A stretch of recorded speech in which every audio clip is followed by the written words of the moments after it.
ti obudde obudde obudde byama ne tubyasa obudde obudde obudde yali akwagala atuuka n'akukyawa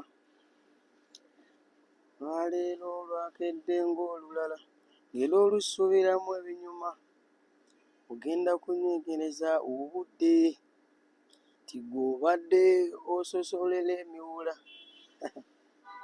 waliwo ebintu by'owulira mu bulamu buno ne weebuuza kati wano we tuli like embeera kati wano weeri nti kati ensonyi abantu zaabagweramu ddala kitegeera abantu betwegombanga abantu betwalabirangako noganze kati ono nze yowange ono ekyali wange nze ono kwenfiira tiimu nnyingi nnyo muzimanyi abannayuganda abali batiimu gundi simanze ndi tiimu ani actually nze I was a fan of Good Life. I would admit that. And most I would sympathize with. I loved Wizo Manizo more. Namwagala anti because of the energy. When I met him, that's what I told him. I love your energy, man. I love your energy. Era ne mugamba boy, katusubire naffe bozi ono kuba I met him ngaze ono mu Dubai. The breakdown has been wrong. The journey has been long. The breakdown has really been long. Like, long, you know. Breakdown ibadde y'amaanyi kuva ndowooza kuva radio weyafa.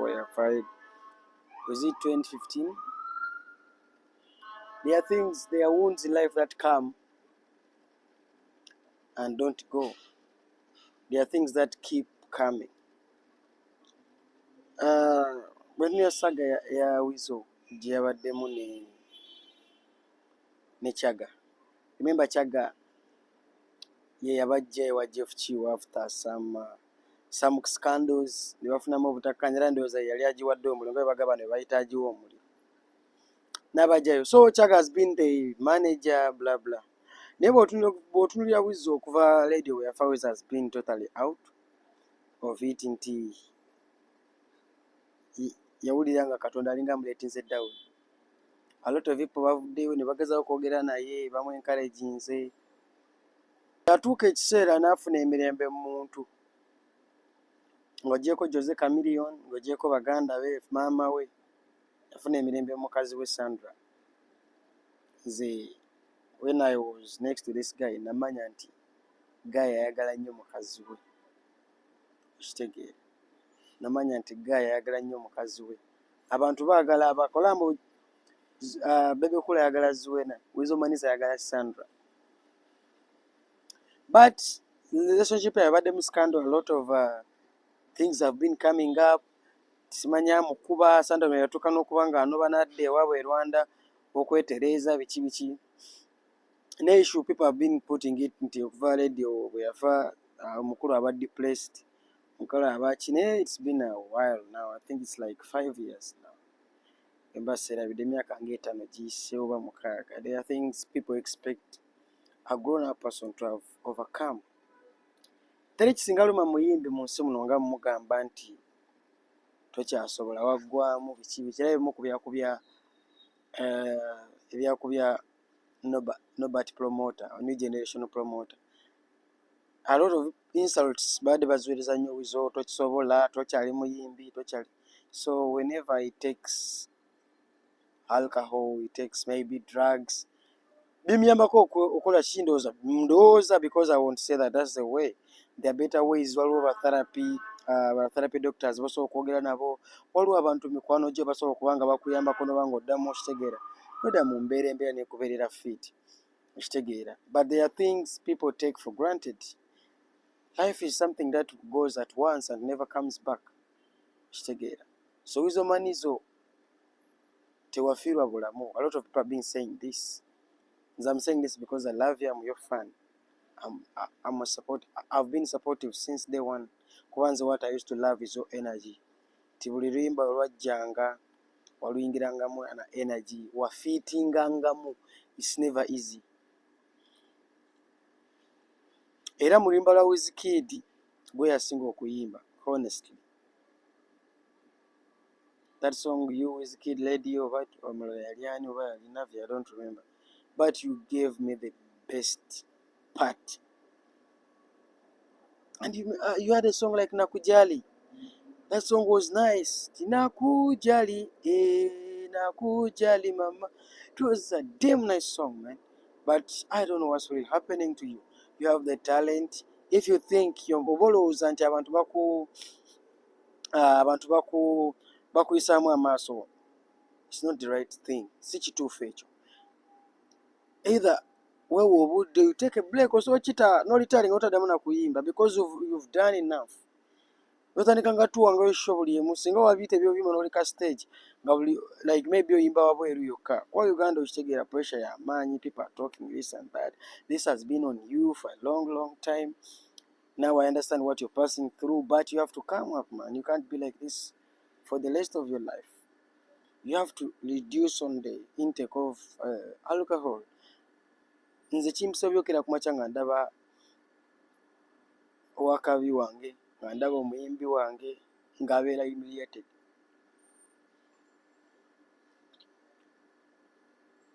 Weasel, there's life after radio, Weasel Maniso. You have Sandra. Sandra is ready to be a mother, which she has done. She's ready to support you. She has helped you manage the businesses. She has helped you, try to handle stuff which are not easy to handle. That means she's a good wife. Just trying okola kimu kufocusinga kukendeeza drugs. Yagala abaana bo, akuzizza abaana. There's Eke went, radio went. Life has to go on, man. Life has to go on. This is not your mistake. This is not anyone, this is not your mistake. This is not Chaga's mistake. But akasala ekatuuka Katonda n'akuyita aba akuyise, because all of us is the way. But all statements zogamba nze nja kwetta mwana, and I feel like, man, I'm going to lose my person. I'm going to lose my artist. I don't understand. Sigamba bakamyoni bajja kukubeerako olusaabire nga bakumanaginga, bakubeerako, bakutambulirako. No. Right now, you're a grown-up person. We expect you to do more. With your money, so do more. Bro, just do more. Please. Because you're damaging your health, you're damaging your career, you're damaging everything. Because of obuntu obuli petty. Kitegeera. I've heard stories, people are saying nti ekisinza obba kyankalanya ne Chaga. You guys are collecting money and not giving to radio's family. Kitegeera. Kuba kati watadde gwe kayini akatambi ng'ebintu bya Chaga obikutte obikasuse wabweru. There are ways to solve that things. Kuba nawulira ne ku show gye wakola eya Good Life, is it Memory of Good Life, Friends of Good Life, Memories of Good Life? Omusajja amuyisa bubi Chaga. Excuse me, Chaga wamuyisa bubi man. Timwamuyisa bubi ne mumutsa abayimbi n'ajja n'abayimbi n'abino basasula baddeyo. What I just don't understand is how come Chaga, all the time he has been in the industry, talina asula wa Weasel Manizo all along. This really worries me, man. Chechiro music industry temuli sente. Chaga has been good. Chaga has mentored people. Chaga has bought good talents, Chaga imbe n'abantu bangi. Chaga abaddeko ne hit songs. Chaga is a good artist. Chaga can understand talent. How come the music industry temupeyinze? Is this the reason why people are fighting for the copyright? Do you think the copyright will benefit people? Chiri sad nnyo kubanga omwimbi ngoyo nga right now nti bakyasuza musuze. Tino obuntu bwe Kabaka yabakasusa n'agamba bubo obuntu bwo mbukasuse wabweru ate ne kirala babukuume tebabubba. I was like, oh my God. Chaga, really? You guys have forward, you guys have moved out. Those are mwana, sometimes kiba kirungi omuntu n'abomba mwana. If you get a chance,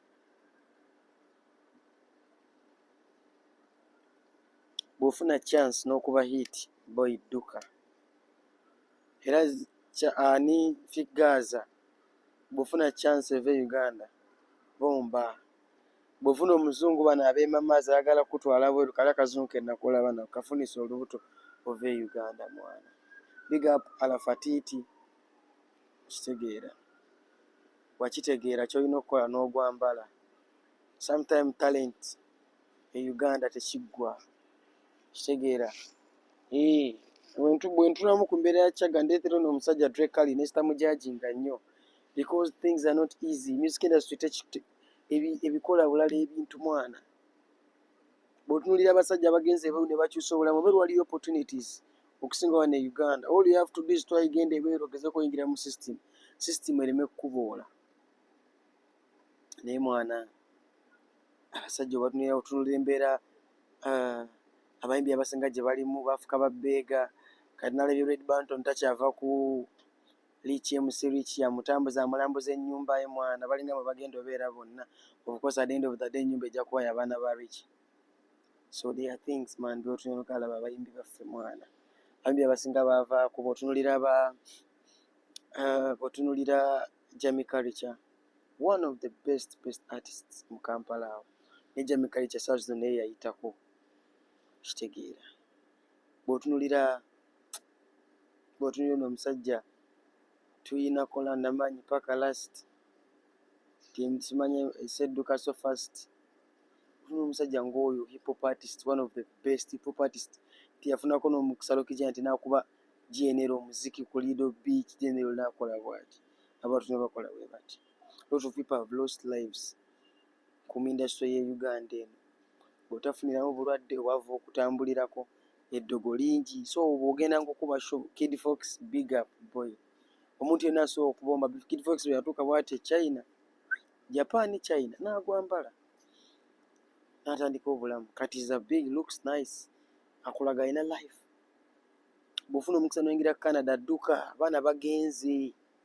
There are things that are not easy man. Kitegeera Anison bali luno yabomba. Tofuna mukisa n'oguzannyiramu. Kitegeera go mwana. Bintu si byangu bashiba anadda tetumanyi. Nye yasalawo abeere kumpi.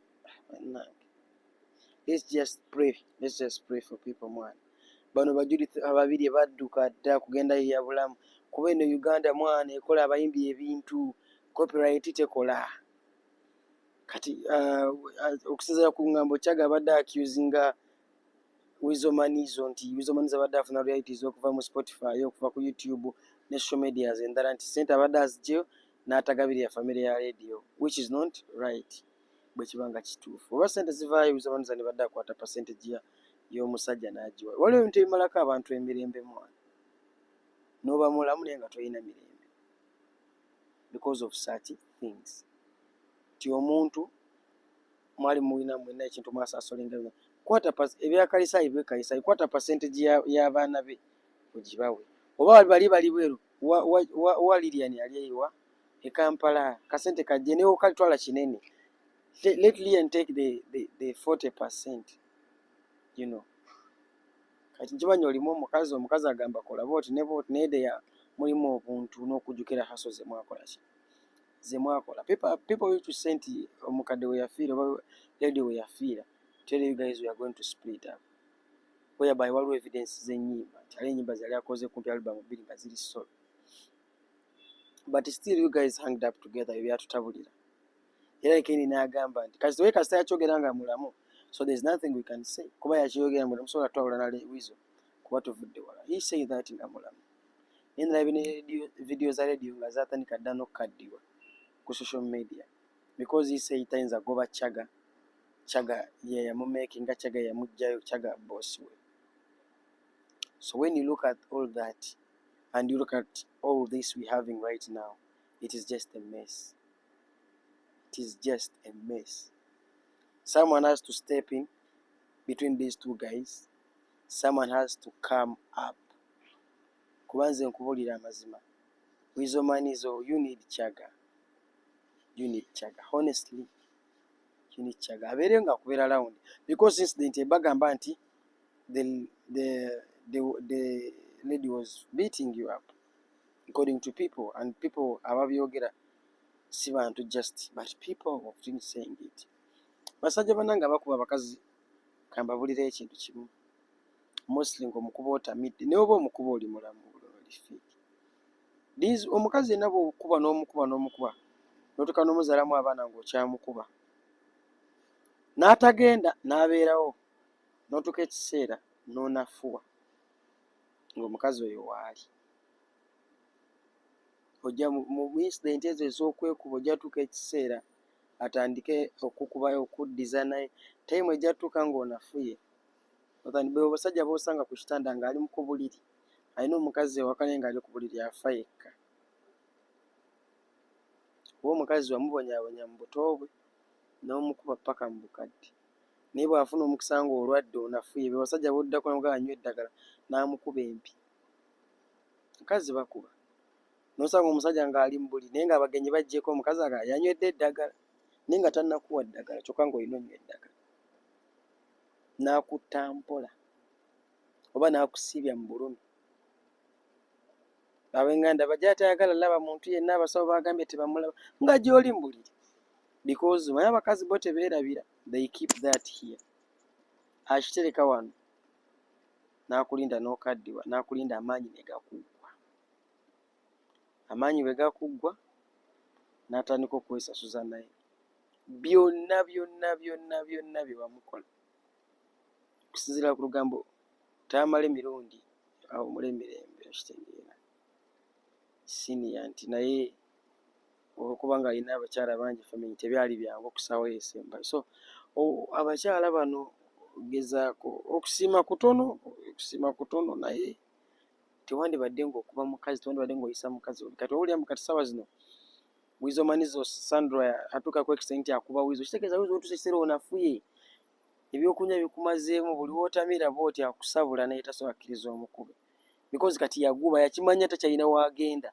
You're the only way, gwe muntu kati gwalina, talina wasobola kgenda okuggyako okubakuba ekikonde n'afaafaagana naawe.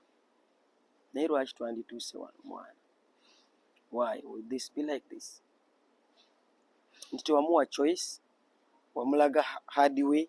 Bw'ali omuleete waka wamulaga nti buli kimu kigenda kuba bulungi, wamulaga nti omwagala, omulaga nti omusupporting, ate n'omuddako n'omukuba.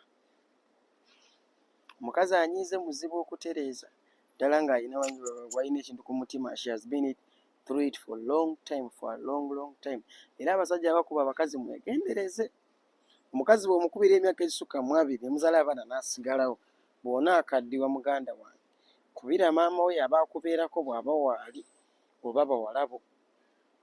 Omukazi ajja kusiibya ng'ojja oli mu kisenge, epainikira weeziri tajja zikuwa kubafa abasajja tukola nnyo, obulamu bwaffe buno obusinga tubumala tukola, ogenda okumaliriza ng'omenyese.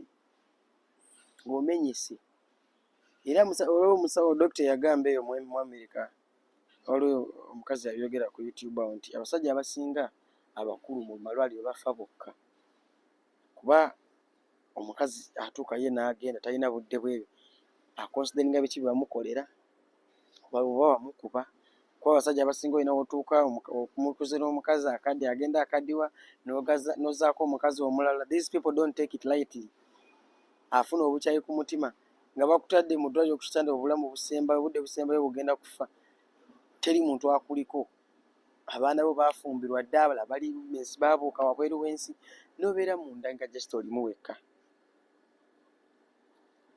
n'otuuka okufa nga mu ddwaliro obeeramu wekka. It is so sad. Okitegeera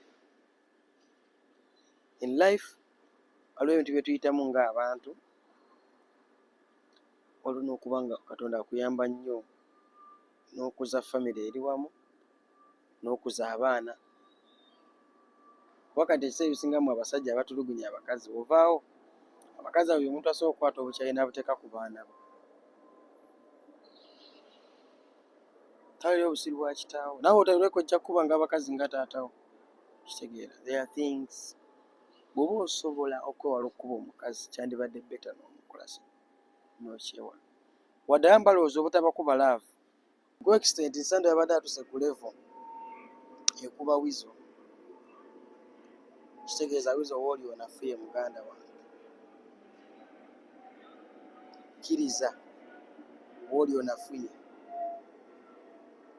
Abakazi kasita batandika okufuna nga otandise yali amukuba ekirwadde ebirwadde byakkuba bipuresha byakkuba nga naye atandika okukinya osanga abasajja bakaaba.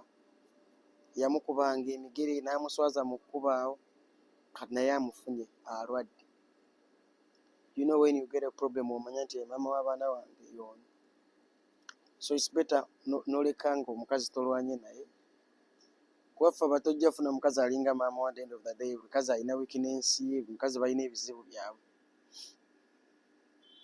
Kitegeera. So nti Sandra yabadde akuba Wizo. Kyaga n'awulira obusungu. Ate okuba omusajja n'amukubamu siraabo va kumwa. Because Kyaga is like a brother. If not a brother, he's been there since day one. Era Kyaga byanyiiga n'akuba ani Sandra Oluyi. Wizo Manizo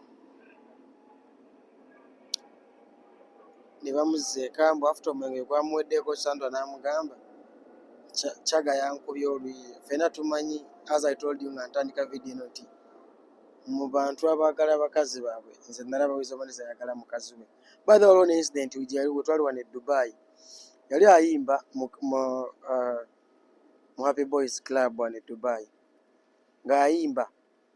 Waliwo guy, manyi Sandra yali atudde wali mu nsonda. Waliwo guy yajja, omanyi Abanyarwanda we beeraba baagala nnyo okulaga mbu they connect bla bla. So alina we yadde waliwo Omunyarwanda yajja guy mweruyeru bano abeepimpinga n'agenda n'atuula ku kati Wizo ayimba akyusa face ayongula waliwo guy ali ne Sandra banyuma. Guy ya stoppinga DJ. Gwe musajja mugamba ave kumpi ne mukazi wange. N'agaana oyimba paka guy aveeyo. Sandra n'alookinga small. Guy ng'alina okuvaawo. Guy bwe yavaawo n'agamba nze sisemberera mukazi w'abantu. Nange Guy ateme kusemberera mukazi wange. Saagala muntu kusembera mukazi wange. Wano twazze kuyimba. Katuyimbe tukole ki? Tuveewo. That is what happened. So Guy ne n'avaawo ne tumugamba tooka waacha wewe vaawo. Naye ng'olaba respect agina ya mukazi we tayagala abantu kwesembeza mukazi we. Hustle zonna oziraba. Hard work, love, buli kimu. So wekiba kyatuuse ku level nti Kyaga alina we yakubidde mukazi we yakubidde Wizo Sandra Oluyi. And Wizo as a man, bano abakazi bakubeerako bankubye, do something, bankubye ssebo. So it was really hard. You have to do something. Mugambe yetonde. Kyaga naye is a big man. He's a big man. He believes what he did was right. Okuba omuwala Oluyi eyabadde akuba muto we oba omuyimbi we. You know. Kyaga n'agaana okwetonda. Yaganya okwetonda mbu Wizo n'akera ku maca. Wizo victim wa domestic violence. Yeah.